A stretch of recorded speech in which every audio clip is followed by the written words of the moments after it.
RTV app వార్తల్ని క్షణాల్లో చదివే అవకాశం ఉంటుంది. ఒక న్యూస్ పేపర్, ఒక టెలివిజన్ ఛానల్ మీ చేతుల్లో ఎప్పుడు ఉంటాయి. ప్రస్తుతం మనం రాజన్న సిరిసిల్ల జిల్లాలోని కొదురుపాక మధ్య మానేరు జలాశయం దగ్గర అయితే ఉన్నాము. దాదాపు వర్షాకాలం ప్రారంభమై 45 రోజుల తర్వాత తొలిసారిగా పెద్దపల్లి జిల్లా అంతర్గా మండలం శ్రీపాద ఎల్లంపల్లి ప్రాజెక్టులో ఎత్తిపోతల కార్యక్రమం అయితే ప్రారంభమైంది. దీనికి సంబంధించి అయితే జలాశయం యొక్క పూర్తి స్థాయి నీటి మట్టం 20.17 టీఎంసీలు కాగా శనివారం మధ్యాహ్నం నాటికే 17.39 టీఎంసీల భారీ నీరు అయితే చేరడంతో అయితే నిండు కుండల అయితే తలపిస్తుంది. దీనికి సంబంధించి అయితే గత 10 రోజుల్లో 12 టీఎంసీల వరద నీరు అయితే వచ్చి చేరింది.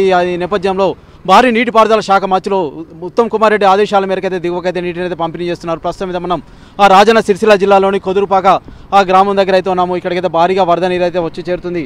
ప్రస్తుతం దీనికి సంబంధించి అయితే రైతులు కావచ్చు ఇతరత్ర అందరూ సంతోషాన్ని వ్యక్తం చేస్తున్న పరిస్థితి అయితే నెలకొంది.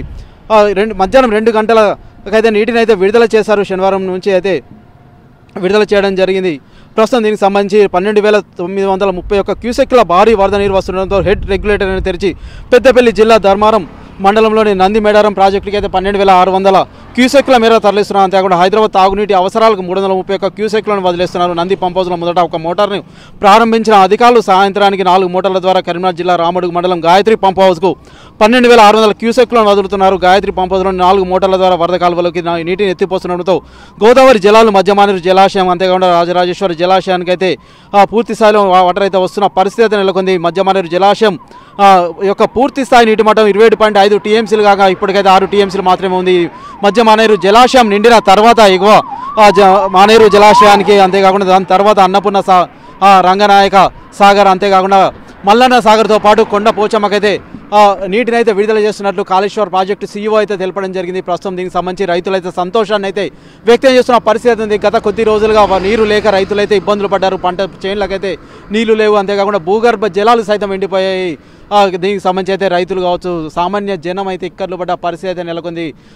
వర్షాలకు సైతం చాలా లేటుగా అయితే ఆరంభమయ్యాయి. ప్రస్తుతం దీనికి సంబంధించి అయితే నీటిని అయితే ఇప్పుడైతే వదిలిపెడుతున్న పరిస్థితి అయితే నెలకొంది. మరి దీనికి సంబంధించి సర్వత్రా అయితే హర్షం వ్యక్తం చేస్తున్న పరిస్థితి అయితే నెలకొంది. స్థానికంగా ఉన్న రైతులు అయితే ఉన్నారు. సార్ చెప్పండి, ప్రస్తుతం అయితే నీటిని అయితే విడుదల చేస్తున్నారు కదా, ఎలా అనిపిస్తుంది మీకు? మాకు సంతోషకరంగా ఉంది. ఇన్నొద్దులు పంపు చాలా చేయకపోయారు, కొంచెం ఇబ్బందులు పడ్డాము. ఇప్పుడు కొంచెం ఏంటంటే దానివల్ల మంచిగా కావాల్సిన మంచిగా సాగునీటి పరిస్థితి ఏంటంటే ఇబ్బందులు అన్నీ తొలగిపోతాయి అన్నట్టు పంప్ హౌస్ వల్ల. ఇప్పుడు కాలం కింద మస్తు మంది పొలాలు వేయలేము దాకా, ఇప్పుడు పొలాలు వేయడం నాటు చాలా చేశారు అలా. అందువల్ల దాదాపు అయితే 45 రోజులు అవుతుంది నీరు అయితే లేని పరిస్థితి అయితే నెలకొంది కదా. ఇప్పుడైతే నీళ్ళు వస్తున్నాయి. దీనికి సంబంధించి ఇంకా రైతులు ఏం చెప్తున్నారు? అంతేకాకుండా ఎటువంటి పంటలు వేస్తుంటారు ఇక్కడ? ఎక్కువ వరి, పత్తి, మొక్కజొన్న, కూరగాయ పంటలు అన్ని సాగు చేస్తారు. కాకపోతే ఈ కాలువ పంపు హౌసింగ్ వల్ల ఇప్పుడు చాలా చేయడం వల్ల కాలువపున్న వేసే పొలాలకు మంచి మేలు జరుగుతుంది. అలా ఆనందం వ్యక్తం చేస్తున్నారు. ఎందుకంటే ప్రస్తుతం అయితే రైతులే కాకుండా చాలా వరకు ఏంటంటే మత్స్యకారులు కావచ్చు అంతేకాకుండా ఇతరత్ర కూడా దీనిపై అయితే ఆధారపడితే చాలా మంది అయితే జీవిస్తుంటారు కదా. ఇంకా ఏం చెప్తుంటారు? చాలా మంది జీవిస్తారు. వాళ్ళు ఇష్టం వ్యక్తం చేస్తారు. మంచి ప్లాన్ చేస్తారు. మంచిగా పంప్ హౌస్ వాటర్ రిలీజ్ చేస్తారు. మాకు చేపలు వస్తాయి, పట్టుకోవడానికి మాకు మేలు అవుతుంది. మంచి గవర్నమెంట్ మంచి పని చేసింది అని అనుకుంటున్నారు. సార్ చెప్పండి, ఇంకా ఎలా ఉంది సార్ పరిస్థితి? అంటే ఇప్పుడైతే నీటిని అయితే విడుదల చేస్తారు కదా, రైతులకు సంబంధించి ఏం చెప్తారు? అంతేకాకుండా చాలా వరకు అయితే దీనిపై నీరు ఉన్నాయంటే చాలా మంది అయితే ఆధారపడి అయితే జీవిస్తుంటారు. మత్స్యకారులు కావచ్చు అంతేకాకుండా రైతులు కావచ్చు. ప్రస్తుతం అయితే చాలా గత కొద్ది రోజులుగా అయితే భూగర్భ జలాలు అయితే ఎండిపోయిన పరిస్థితి అయితే ఉంది. ఇప్పుడు నీటిని వదులుతున్నారు. ఎలా అనిపిస్తుంది మీకు? ఇన్ని రోజులు నీళ్లు లేక కాలపున్న పొలాలు నాటేసే వాళ్ళు ఆగిపోయారు. ఇప్పుడు వాటర్ వస్తే వేసే అవకాశం ఉంటుంది కాబట్టి నీళ్ళు ఇస్తే బాగా రైతులకు మేలు జరుగుతుందని ఆలోచన. ఇది వాటర్ వస్తేనే బాగుంటుందని మా ఆలోచన. ఓకే, అంటే మొన్నటి వరకు ఎలాంటి ఇబ్బందులు ఎదుర్కొన్నారు మీరు? వర్షాలు కురవలేదు, ప్లస్ మనకు మోటార్ పంపులు కూడా స్టార్ట్ చేసి నడిపిస్తే వాటర్ వస్తుండే, కానీ ఏదో పెండింగ్ సమస్య ఉన్నదని ఆగిపోయిందని మాట్లాడుతున్నారు. కానీ వాటర్ లేక కొంతమంది ఇప్పటి వరకు పొలాలు నాటేయలేదు.